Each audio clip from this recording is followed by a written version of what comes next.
Hey folks, what's in this box is going to revolutionize the way I do things around here. I can't wait to show it to you. There you go. Let's open this baby up. Look what I've got though. A ceramic knife. You know why this is so good? Think about how you can travel with a ceramic knife and then think those thoughts. And that's why I have it. All right, let's open this baby up. Very sharp. Don't hurt yourself. Yes, I suppose technically this is an unboxing, but don't you unbox things when you get them in the mail? So if you need to watch something else because you don't like unboxings, then feel free. But in the meantime, let's open that up. It's nicely wrapped, kind of like origami, wouldn't you say? I think so. Here, let's carefully put this away.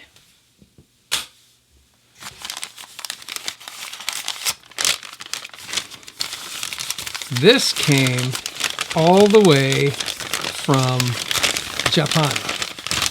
Yes, it did. Ooh. What is it? It's a Jico. Yeah.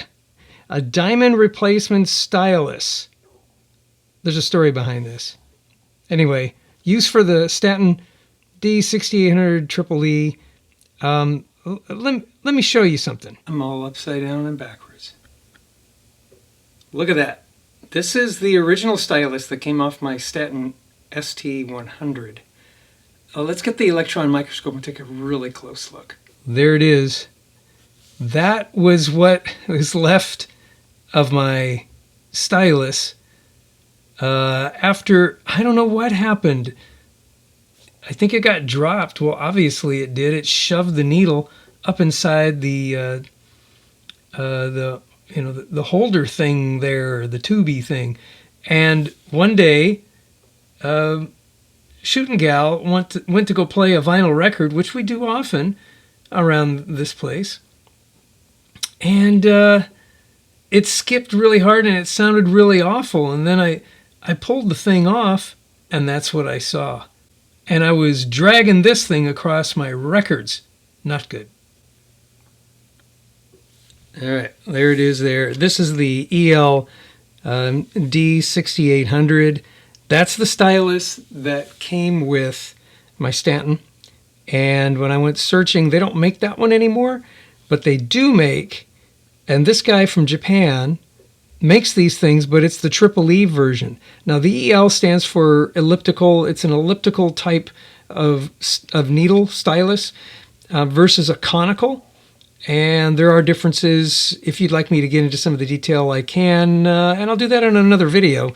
This is actually the D6800 Triple E. It's supposed to be a better polished stylus than even this one. So I should hear a marked difference, at least that's what I'm told, between the two. Well, certainly now, but let's get that thing out of there.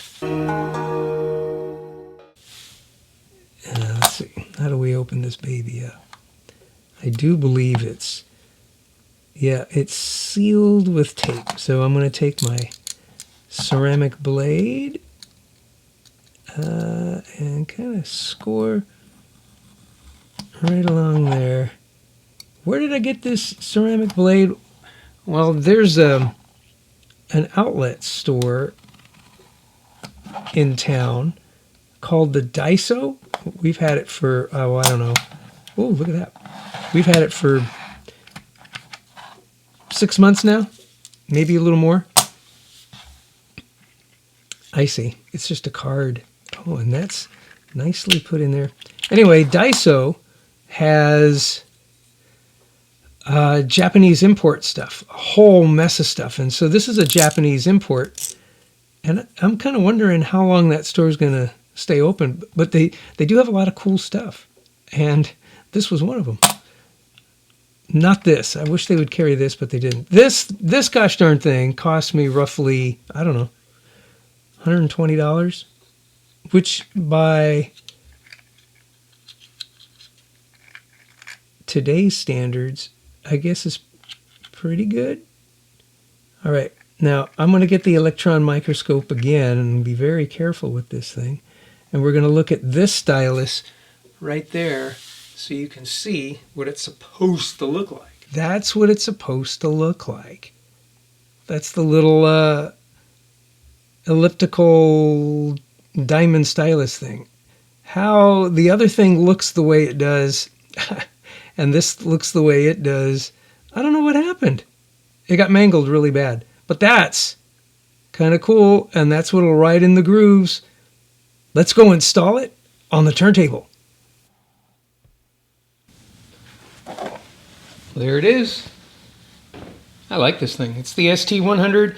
I bought this thing early 2000s. I needed to be able to transfer vinyl to digital form, which is what this thing can do. Around that time, they teamed up with a Dutch company.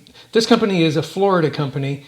This particular one, I believe, is built in Taiwan. That's just as they started shifting where their manufacturing was going, I guess to keep up with demand. But anyway, they teamed up with a Dutch company, put some electronics inside of it so that it would convert from analog to digital, and then you can send it out SPDIF to your digital recorder, and now you've got vinyl on CD. And I was doing that a lot in my home studio. Anyway, you know what I think we might do? Here's the tone arm. Let's get the electron microscope down inside of here, and I'll show you how this thing goes in.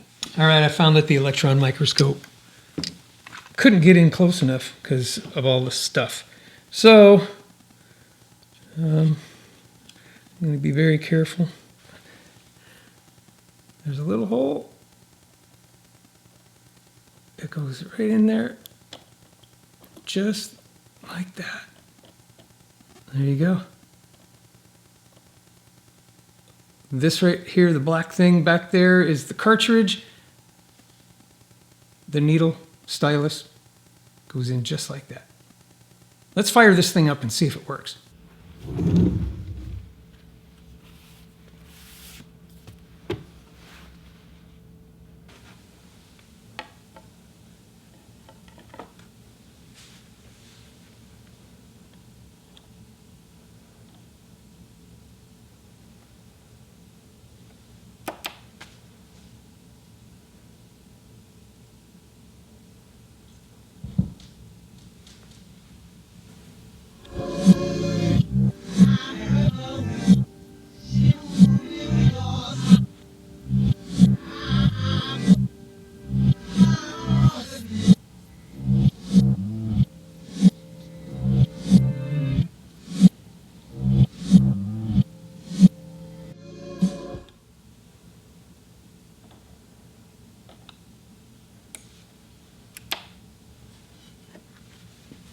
This was probably the best buy I could have done.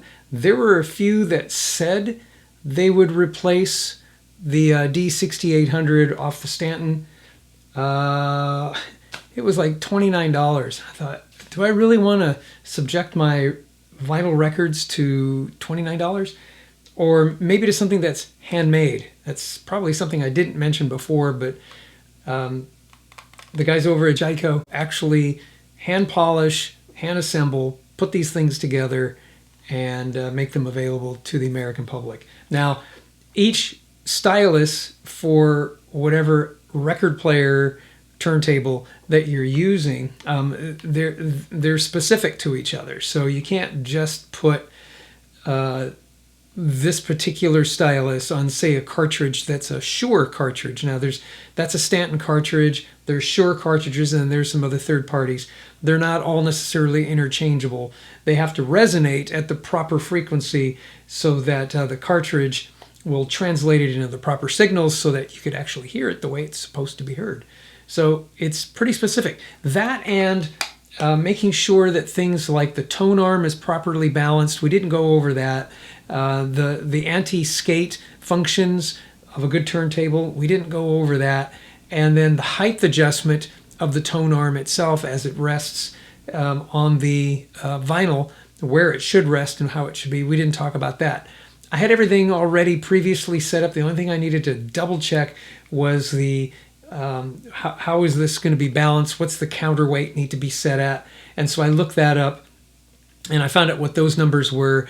And oddly enough, they were very, very close to the previous one. It didn't really change much. The difference was this particular stylus has a little brush and a little holder, and it adds a little bit of weight, so you want to make a slight bit of adjustment. Why do you want that adjustment? So you don't wear the groove out in the vinyl record if you are pressing down too hard. If you're not pressing down hard enough, however, you'll skate all over the place, and it'll hit a little nick or a little bump or a little whatever on the vinyl, and it'll jump all over. So you have to have the proper balance and proper weight on the vinyl. Yeah, it's a little more involved than just stick the thing in and go.